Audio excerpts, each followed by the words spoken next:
Maraming tao ang may high blood pressure pero hindi nila alam. Walang hilo, walang sakit ng ulo, walang nararamdaman. At dahil wala, iniisip nilang okay naman sila. Pero papaano ba kung ang katahimikan ang mismong panganib?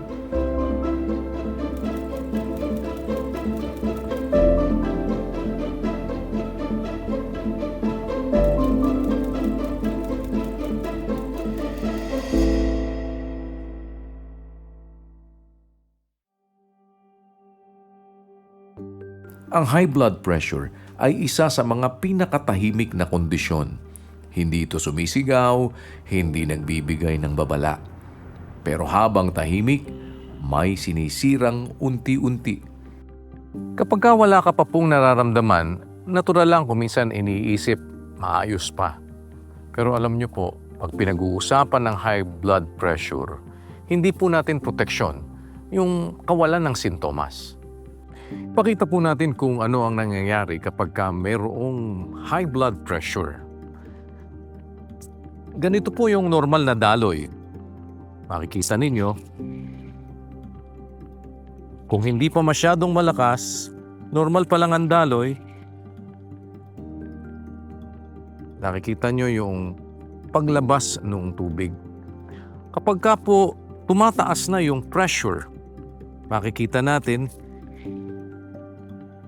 malakas din yung labas niya. Lalo na kung yan ay medyo may bara, makikita nyo, mas lalo pong lalakas yung pressure niya.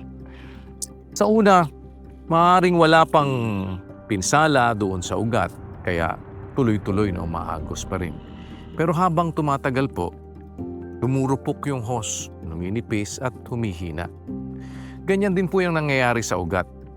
Hindi mo nararamdaman basta-basta, pero meron nang napipinsala.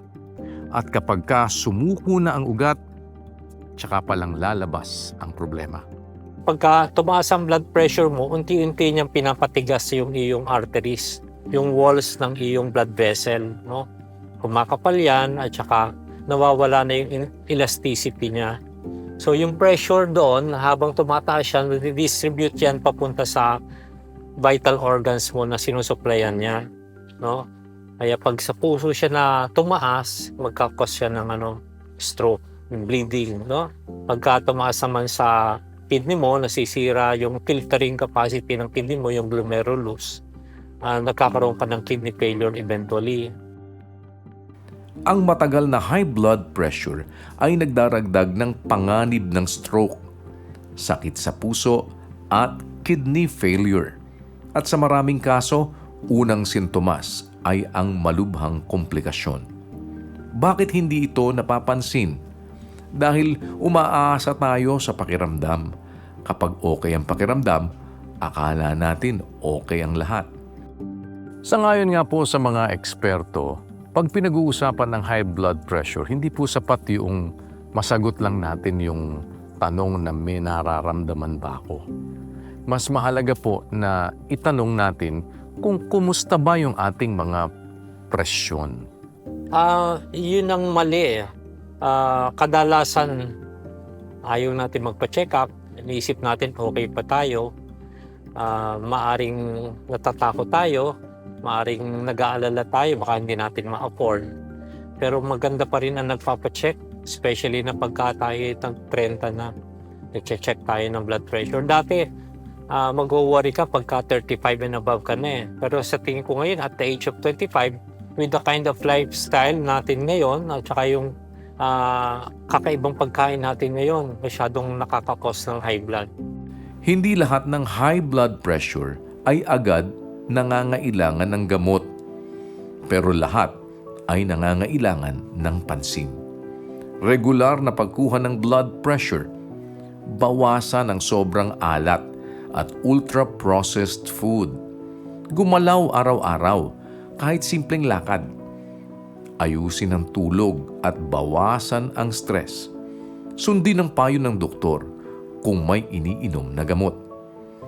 Ang layunin po ay hindi naman para tayo ay takutin. Ang layunin ay makita yung hindi natin nararamdaman. Dahil habang maaga, mas kaya pong iwasan ang paglala.